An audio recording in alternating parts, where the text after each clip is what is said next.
Good morning, everybody, and thank you for participating in this Congress. I want to thank Chaim Gutman for giving me the opportunity to tape this presentation. I really apologize for not being able to be here in person, but I have a personal situation that I really can't miss, and it's related to my wife. And as we often say in the U.S., happy wife, happy life. So I'd like to thank the organizers of the Congress for this kind invitation. So my presentation this morning is going to talk about the surgical management of advanced breast cancer after neoadjuvant chemotherapy. And we're going to talk about issues related to trends to reduce and trends to expand surgical interventions in different clinical scenarios. We certainly have seen that the management of advanced breast cancer has significantly evolved over the last 10 or 20 years. And whether it's in inflammatory breast cancer or locally advanced breast cancer, patients get primary or neoadjuvant chemotherapy up front. And for inflammatory breast cancer, mastectomy is the usual option, obviously, along with axillary node dissection, since most of these patients have positive nodes at presentation. And the multimodality approach is finished with the use of radiation therapy and then a delayed autologous reconstruction if the patient desires. In terms of locally advanced breast cancer, which are the 2Bs and up through 3C, neoadjuvant chemotherapy has been used, and even using more commonly even in earlier stages of disease now. And with the concept that while some patients have to have mastectomy based on the extent of their disease, we're certainly getting into a realm of situation where we can try to reduce how much surgery we're performing, and then the question of whether or not lumpectomy, an axillary node dissection, or sentinel lymph node biopsy followed by radiation therapy is an effective and safe alternative to mastectomy for patients who have locally advanced disease. The neoadjuvant approach for locally advanced but operable breast cancer has many potential benefits. We think it treats subclinical distant disease up front. It's a good in situ marker for chemosensitivity, and it gives our medical oncology colleagues the opportunity to compare response rates of different regimens. And a new platform is evolving in the U.S. where certain regimens that result in a complete pathologic response, and we'll call that PCR, so pathologic complete response, that becomes a platform for an expedited approval of very effective regimens as opposed to exposing them to prospective randomized trials. Pathologic complete response has shown to have an improved survival in patients who achieve that type of response. In addition, the non-responders can be spared additional toxicity of additional chemotherapy or offered alternative therapies that might be effective. The responders then may be offered breast conservation therapy and less axillary surgery for node-positive patients. The only real downside that people talk about is that it delays the treatment of the primary tumor, and whether or not that's important is really in question. A very nice study was published not that long ago from our group at MD Anderson looking at the progression of disease for patients during or receiving neoadjuvant chemotherapy. There were 1,928 patients in this study that received neoadjuvant chemotherapy for stage 2 and stage 3 operable breast cancer from the years 1994 to 2007. That shows the stage distribution. You can see it's a pretty advanced group of patients with 44% being 2B and 3A and then another 31% 3B and 3C. You can see that the partial response and complete response together was 91%. Stable disease was 6%, and only a few patients, 3%, actually had progression of disease. Of the 59 patients who had progression of disease, 40 or 68% underwent mastectomy, but actually, in retrospect, only 3 of these patients were actually breast conservation candidates prior to progression anyways. 12 patients, or 20%, still were able to go on to breast conserving therapy, and there was only 7 patients who didn't receive any surgery at all because of the development of distant metastatic disease. So disease progression is infrequent on neoadjuvant chemotherapy. Early identification can allow change to potentially effective interventions, and surgical management was not negatively impacted in very many patients at all. So the issues that I'm going to talk about in this particular presentation has to do with breast conservation therapy after neoadjuvant therapy. Is it safe? The accuracy of sentinel lymph node biopsy after neoadjuvant therapy, and the possibility of reducing how much axillary surgery we do, even in patients who have positive nodes. Surgical approach to the cervical lymph node metastases, which is certainly a controversial issue. And then surgical resection of the primary tumor in stage 4 disease, and does it have any impact on survival? So let's start with breast conservation therapy. IBTR is ipsilateral breast tumor recurrence. So IBTR after breast conserving therapy for early stage breast cancer, pretty much the standard evaluations or results overall throughout the world is that in the context of radiation therapy, the recurrence rate within the breast is somewhere between 2.5% to 11%. If there's no radiation therapy, it's 8.5% to 35%. Most recurrences occur in or around the previous surgical site, which supports the relevance of a multifocal disease process. Pretty much a consistent rate of this between 2 and 7 years. If we have a late recurrence, it's often remote from the surgical site, and that supports the process of a second primary. Just a typical example of a patient who has completed breast conserving therapy, also had an axillary node dissection and is receiving the radiation therapy. You can see the excellent cosmetic result for this particular patient. So the criteria for breast conservation in general is for a unicentric tumor or limited multifocal or multicentric disease, favorable tumor to breast ratio, no contraindication to radiation therapy, margin negative, primarily T1 and T2 patients, but there's been, with the use of a good response to systemic therapy for patients with T3 and T4 tumors who would normally receive adjuvant therapy anyways, that preoperative chemotherapy could be a way to look at these patients as potential candidates for a breast conserving approach. So large tumors, usually mastectomy, then adjuvant therapy, neoadjuvant approach, the possibility of performing a lumpectomy. So I'm going to use an example here, a 38-year-old woman with a large unifocal tumor. This is a localized T4. Normally, you would never even consider the possibility of doing breast conservation therapy in this particular patient, but really, what does the mastectomy add to this particular patient? It's not a fixed tumor. There's positive nodes based on an ultrasound-guided biopsy. It's a stage 3B. Patient's interested in breast conserving therapy, but certainly up front, not a very good option. And the patient's going to get radiation therapy after a mastectomy anyways because of the locally advanced nature of this particular tumor. So this is an old study, but a very instructive one because it was the first study to let us know that we could actually reduce the need for mastectomy in patients with locally advanced tumors, and also prove that giving preoperative chemotherapy was safe as opposed to giving it in the adjuvant setting and delaying surgery for that period of time. So the goals of this trial, which was the NSABP B18 trial, was to compare survival of pre-op versus post-op chemotherapy, breast conservation for pre-op chemo versus surgery first, so the impact of downstaging and also the incidence of nodal downstaging. So these are very important concepts that we learned from this trial. You can see when it was when the randomization occurred between 1988 and 1993. You can see the distribution of tumor sizes there as well. It's not a particularly advanced patient population, and 26% had clinically positive nodes. You can see that whether patients receive pre-op or post-operative chemotherapy, the disease-free and overall survival were identical for the two groups of patients. So it's pretty clear it's safe to give preoperative chemotherapy, and that the delay in surgery has no impact on outcome. But what was important was that the breast conservation rate was a little bit higher in the patients who received chemotherapy first, and that was statistically different.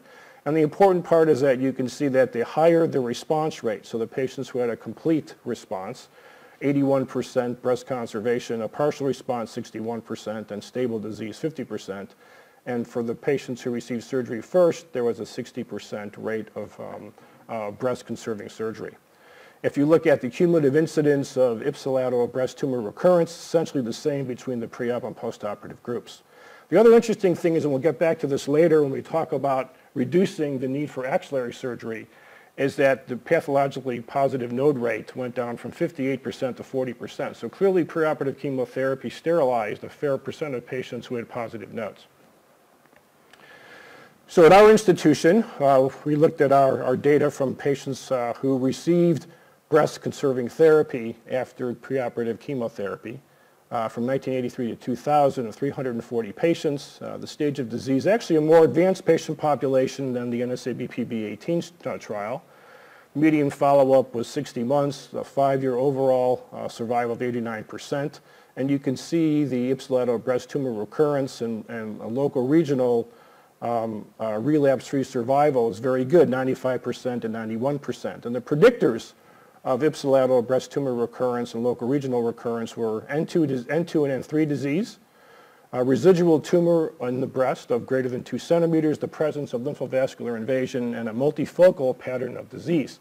And that's just shown here in this different univariate analysis. So if you look at local regional relapse according to residual tumor size, you can see that the larger residual tumor size, the worse the outcome in terms of local regional control.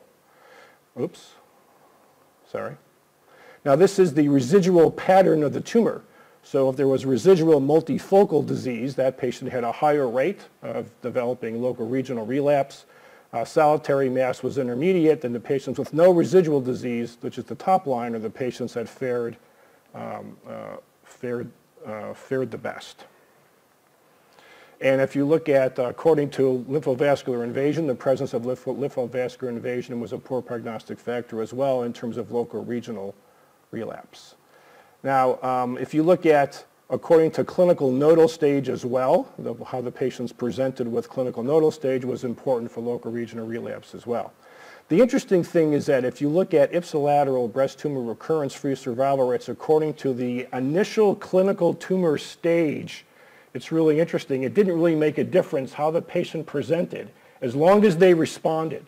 So the patients did according to how they were downstage to. So you can see all these curves are bunching together regardless of the size of the tumor at the initial presentation. So let's go back to our patient who received 12 weeks of weekly Taxol and 4 cycles of an anthracycline-based regimen, and you can see the tumor is pretty much flattened out. And whether or not there's any obvious gross residual disease is difficult to tell either on imaging studies or on physical exam, and the nodal exam is also normal as well. So we thought this patient was a reasonably good candidate to receive a breast-conserving approach, but how would you do that from a technical perspective? Well, we're going to have to remove a fair bit of an area of the breast in that region, and to avoid a lot of distortion of the breast, we elicited help from our plastic surgeons who felt that a volume replacement type of procedure would be probably very important in this particular situation. So we're harvesting the latissimus dorsi flap for volume replacement. That's the surgical defect in the breast, pretty large defect as you can see. This is the inset of the flap. It's not perfect, but pretty good symmetry between the other breast. And the patient's going to get radiation therapy anyway, so ultimately this was a very good result. And because the patient had a near complete pathologic response, the patient has done well since and has not had any evidence of either local regional recurrence or distant metastatic disease. This is a similar patient. This patient has pretty small breasts, as you can see.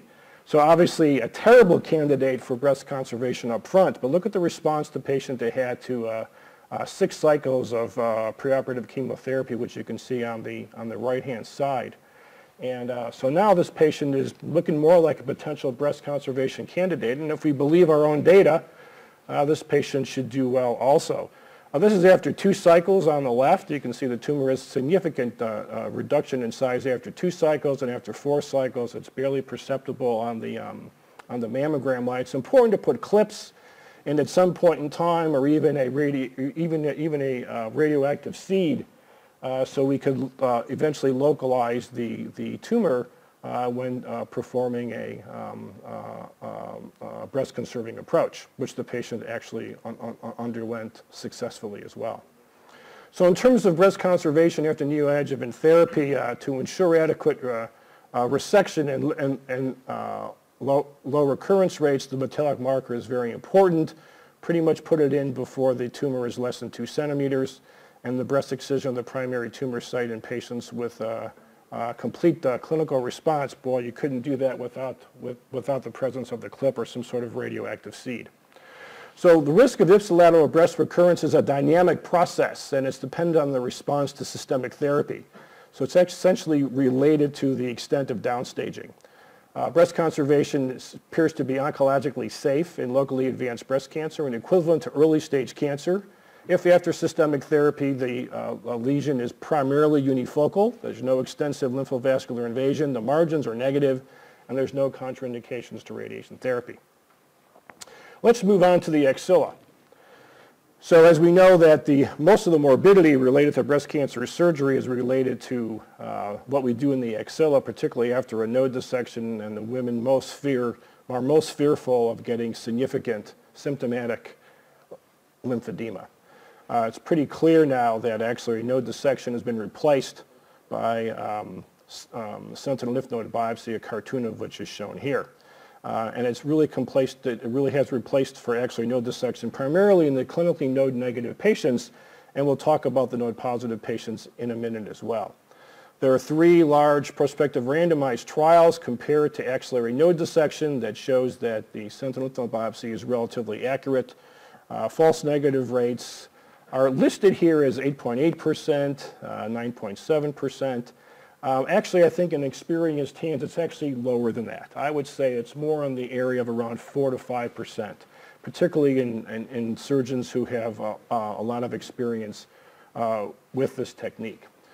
The data is pretty clear that sentinel lymph node biopsy is accurate for nodal staging. The false negative rate is relatively low, particularly if you use a dual modality of the blue dye as well as the radiolabeled colloid injections. And it's a more sensitive pathologic technique because more micromets are detected. We're giving the pathologists a smaller amount of tissue to look at so they can pick up the very small volumes of disease that could be present in lymph nodes, which may be important for staging. Sentinel lymph node is actually less morbid, according to the Almanac trial, than an axillary node dissection, and it's less costly compared to a French multi-center trial. So let's look at the node-negative patients. Meta-analysis of studies reporting patients with negative sentinel lymph nodes. There are 48 studies that were presented in this meta-analysis in 2008 that represented 14,959 sentinel lymph node negative patients with a median follow-up of 34 months. Overall, axillary recurrence rate was extremely low, 0.3%. So we know if the node's negative by sentinel node biopsy, they're not going to develop relapse in the axillary regional lymph node basin. Now, what about sentinel lymph node positive patients? How often do we find more disease in the axilla after having a positive sentinel node? And again, this is a meta-analysis from 2006 of 69 trials of 8,000 patients where completion dissection was performed after a positive sentinel node. Surprisingly, and this is like different than melanoma, we never see 53% incidence of additional positive nodes, but that's a very high rate. About 20% are micromets, another 12% are isolated tumor cells that are seen in the sentinel node, but a pretty high rate of additional positive nodes beyond the sentinel lymph node, which is one of the arguments for doing the completion node dissection in breast cancer. But it's also important to remember that the NSABP B04 trial showed that not all positive nodes will become clinically relevant, actually. So the ACOSOG Z11 trial, which was a landmark trial, although it didn't accrue to its power that it was initially scheduled for, but be that as it may, it was a trial looking at sentinel lymph node biopsy only after a positive sentinel node, and then adjuvant systemic therapy and adjuvant radiation therapy, and on the other arm, all the patients received axillary lymph node dissection. The randomization was about a third of what was actually planned. So at the end of the day, what's happening is that we're comparing 388 patients versus 425 patients. But the interesting thing is that there's only about a 25% positivity rate in this trial. So you're really comparing additional positive nodes was actually 25% in this particular trial. So you're really only comparing 105 patients versus 114 patients. If you make the assumption that the only patients that derive benefit are the ones that have additional positive nodes, and that hypothesis may not be true, but if you make that assumption, what you're really comparing here is 105 patients versus 114 patients. Kind of a pretty big leap to have a huge change in practice based on this trial but it certainly has been championed that way and certainly has changed the practice in the U.S. So now for all the patients who had the same criteria, entrance criteria as the ACOSOG Z11, that these patients were eligible to receive observation of their axilla, and those patients were essentially all breast-conserving patients with T1 or T2 tumors. So the problems with the Z11 trial is that there's a significant percentage of the axilla is actually treated with whole breast irradiation. So you're probably treating some of the nodes that are left behind anyways. In the completion dissection arm, only 27% had additional positive nodes, as I mentioned. And therefore, you're only comparing 100 patients in each arm, and therefore really underpowered for the survival analysis that was planned. And in addition, there was an imbalance in the percentage of patients with micromets. So there were more micromets in the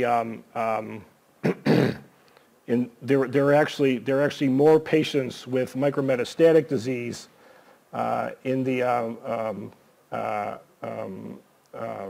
sentinel lymph node biopsy arm, actually. So in a sense, the sentinel lymph node only group was actually favored because the prognostic factors in that group were actually a little bit favorable compared to the patients who had a completion axillary node dissection. So that imbalance could be somewhat significant in trying to make decisions selectively for patients who have positive sentinel nodes. The other thing about this trial is that it's the positive groups that are not included or underrepresented are patients who are undergoing mastectomy, because none of those patients were in the trial. And most of those patients who are having mastectomy are not going to be having radiation therapy. There's no patients after neoadjuvant therapy. The lobular histology was significantly underrepresented, as was the HER2 positive patient population. Young age was underrepresented. More than 2 positive nodes are not in this group as well. And then there's the patients who are receiving partial breast irradiation are not in this trial as well. So there are certain subsets of patients that are not represented in the Z11 trial where the clinician has to make a decision how safe it is to avoid the axillary node dissection. So let's kind of leave that argument for a second, because that's a whole nother talk about completion node dissection. But let's talk about the sentinel lymph node dissection being used in patients receiving neoadjuvant chemotherapy for a while, then talk about patients who have positive nodes who receive chemotherapy. At MD Anderson, we use a lot of ultrasound when we see our new breast cancer patients. As a matter of fact, it's pretty much standard. Every patient gets an ultrasound of the breast and the peripheral draining lymphatics, including the axilla, the internal mammary chain, and the inferent supraclavicular regions. And you can pick up pretty small, minute foci of disease as shown in this particular slide. Can do ultrasound-guided biopsy to get information about whether or not that node's positive, and the specificity is 100%, meaning that there's no false positives. And the meta-analysis, if you look at sentinel lymph node dissection after neoadjuvant chemotherapy, there are 27 studies in this particular report of 2,100 patients from 2000 to 2009. So the identification rate to identify a sentinel node after neoadjuvant chemotherapy was 90.5%. Now these were all essentially clinically node negative patients. And the false negative rate was 10%, which is about what we found overall in patients who are receiving surgery up front. And that's been pretty much confirmed in multiple series. Now, in terms of approach to the axilla, we do nodal ultrasound plus or minus FNA for clinical staging at presentation. We do not perform sentinel lymph node biopsy before neoadjuvant chemotherapy because it's another surgical procedure. The axillary surgery after neoadjuvant chemotherapy, so if there's the initial node, initial assessment is that the node is negative, the patient will undergo a sentinel lymph node biopsy and then an axillary node dissection, yes or no, if the sentinel node is positive. If the initial node is positive based on ultrasound-guided FNA, historically, these patients have undergone axillary node dissection after receiving chemotherapy. But as we just talked about in the NSABP trial, where there's downstaging the axilla, and we have better systemic therapies now, it's probably more likely that we're actually downstaging a lot of patients who have positive nodes to being node negative, and therefore potentially avoiding the need for an axillary node dissection. One of the issues with the false negative rate has been that when patients were proven to have nodal disease up front, proven by fine needle aspiration, either by direct needle aspiration or by ultrasound guidance, so they were clinically node positive, that when those patients became clinically node negative, we worry that there's fibrosis along the lymphatic tracts and in the node, and that the node that we actually removed may not be the true sentinel lymph node, and we may not get an accurate representation. As a matter of fact, some of the early trials with sentinel lymph node biopsy after neoadjuvant therapy, where the false negative rates were relatively high, particularly in the patient population that was clinically node positive to begin with and became clinically node negative. The data is pretty clear. If they started out node negative, the sentinel node biopsy is very accurate, and the incidence of axillary disease is actually lower than if you did surgery first, therefore avoiding node dissection in a certain percentage of patients. But what we're really interested in today is what are we doing with the patients now who are proven to have node positive disease up front. So you can see here different increasing rates of pathologic complete response rates using anthracyclines 10 to 15%, with the taxanes 25 to 30%, the HER2 positive patients 40 to 50%, and you combine chemo with the HER2 agents, and it's 50 to 60%. So if you look at, and then if you look at nodal response rates in terms of clinical nodal involvement, that you looking at the anthracyclines, 30% become clinically node negative if they're clinically node positive to begin with, 40% for the anthracyclines and the taxanes, and for the HER2 positive disease up to 70%. So significant downstaging both pathologically as well as clinically, and most downstaging is seen in the HER2 positive patients. So if you look at complete pathologic response rates in the axilla by different type of regimen, or therefore by subtype of breast cancer, triple negative is close to 50%, the HER2 positives are 64.7%, and then the hormone receptor positive and HER2 negatives are 21%. So we get the biggest bang for our buck essentially with the triple negatives, and particularly with the HER2 positive patients in terms of a pathologic complete response. So what about sentinel node biopsy after neoadjuvant chemotherapy for node positive breast cancer? So we know it's very safe for the node negative patients. If they start off clinically node negative, a sentinel node biopsy after preoperative chemotherapy will be a very accurate procedure to perform. So this was a trial that was performed looking at the role of sentinel lymph node surgery in patients presenting with node positive breast cancer, T0 through T4 and N1, N2, who received neoadjuvant chemotherapy, and this was the ACOSOG Z1071 trial that was published a couple of different times recently. So these are the T0 to T4, N1, N2, M0 invasive cancer. These are operable breast cancer patients without distant metastatic disease, received neoadjuvant chemotherapy, and then they underwent sentinel lymph node biopsy, but also a completion formal axillary lymph node dissection to really assess what the false negative rate is in a prospective single-arm phase 2 trial. The recommended surgical standards were resection of a minimum of 2 sentinel lymph nodes and the use of the dual tracer of the radiocolloid and blue dye. Pathologic assessment was a standard processing of H&E staining.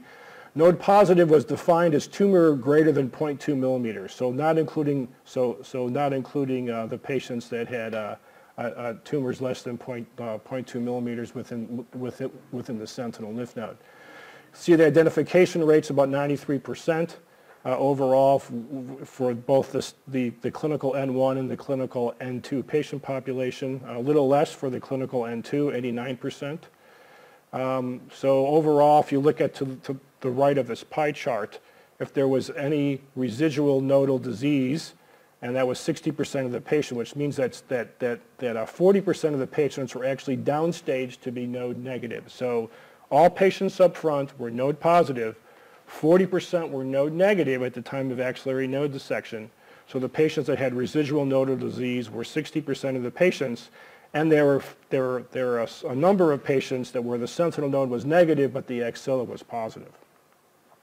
So if you look at the false negative rate, when at least 2 sentinel lymph nodes were examined, it's about 12.6%, which was higher than the pre-test assessment into this trial. So the ultimate trial was that this was a negative trial.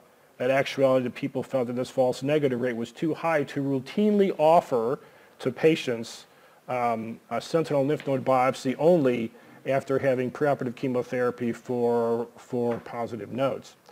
But the interesting thing is that if you look at the different factors that influence the false negative rate, if you look particularly at the clinical N1 patients, that it went down to 10.8%, which is about normal, when it was consistently used both the blue dye and the radiolabeled colloid. So the dual tracer identified the sentinel lymph node more accurately. The other situation was the more sentinel lymph nodes that were removed and examined, the false negative rate went down. So for more than 2 nodes, it went down to 9%. For 3 nodes, and for 4 nodes, it was 6.7%. So the more sentinel lymph nodes removed, and the procedure of using the blue dye and the radial colloid predicted lower rates of false negative rate within the category of what we would see for node negative patients. There was an interesting subset of patients in this group, 170 patients, so 32.4%, actually had a clip placed in the positive node. And this node was examined separately from the axillary node dissection specimen. And looking at the clip node in addition to the sentinel node, and sometimes it was the same. For example, if the clip was placed and found in the sentinel lymph node, the false negative rate was 6.8%. So that really reduced the false negative rate by putting a clip in the node so you would know to remove that. So that was a concept that was actually proven to be interesting and was further tested in another study. The other thing, if you included a positive node, like a positive sentinel node, as being less, including the isolated tumor cells, so the sentinel lymph node involvement that was less than a micrometastasis, if you included those patients in the analysis, the false negative rate was actually down to 8.7%. So what about further reducing the false negative rate in sentinel lymph node biopsy for node positive patients after chemotherapy? So we talked about the Z1071, 171 cases where the clip was placed. We talked about including the smaller volume of disease in the sentinel node, also reducing the false negative rate as well. So it looks like the optimal technique, and this has been confirmed with other studies looking at similar issues related to doing sentinel node biopsies in node positive patients, is that the dual agent of blue dye and radiolabeled colloid is important, removing as many nodes as possible that would be classified as sentinel nodes, and also reporting or looking at the immunohistochemistry and looking at the isolated tumor cells, that if you included all those, the false negative rates were pretty low, 8.7% and 8.4%. So what about identification and removal of the clip node with the biopsy-proven metastasis prior to chemotherapy? Can that increase the accuracy of the sentinel lymph node biopsy after chemotherapy? So this is a staging ultrasound that shows an abnormal node. There's the needle on the right side on the top doing the biopsy, proving it's positive. A clip is placed into that node. Patient then receives neoadjuvant chemotherapy, has surgery. That would include to remove the axillary lymph nodes. You would X-ray the specimen to identify the clip node and then identify that as a sentinel node or not, and then evaluate those nodes separately. So this is a concept trial that looked at clinically node-positive patients, 217. 199 were evaluable. Again, pathologically node-negative rate close to 40%, so 62% were path node positive after chemotherapy. False negative rate was 6 out of 24, which was 4.8%. So again, identifying the clip node actually helped. So can we reduce it even further? So this is another study that if you included the clip node, and if the clip node was negative and the sentinel node was negative, there was only one false negative event. So that really reduced the false negative rate to 1.3%. So it's clear that the clip node is not always the sentinel node. The sentinel node may have disease when the clip node doesn't, and vice versa. But by targeting both the clip node and doing the sentinel lymph node biopsy at the same time, it really reduced the false negative rate down to 1.3%, which is a very respectable and better than we see in some patients that are actually node negative. So can we effectively remove the clip at the time of surgery if we're not going to do the node dissection, let's say? The metallic clips are placed when the FNA and the lymph node shows metastasis. At the surgery, we remove the known clip node, and we also remove the sentinel lymph nodes so the sentinel nodes are the ones that are likely to harbor disease if there is any beyond the clip. So the combination of removing the clip node and the sentinel lymph node was the concept here, and this is a paper that was published very recently in JAMA. And you can see that the clip in the node, and you can actually put an I-125 seed into the node after you put the clip in very close to the time of the surgery. And that's important because if you're doing a sentinel lymph node biopsy at the same time and we're using technetium-labeled sulfur colloid or some sort of technetium-labeled agent, the technetium scans out differently than the I-125. So you can change the setting on the gamma probe to localize the clip nodes separate from the sentinel lymph nodes.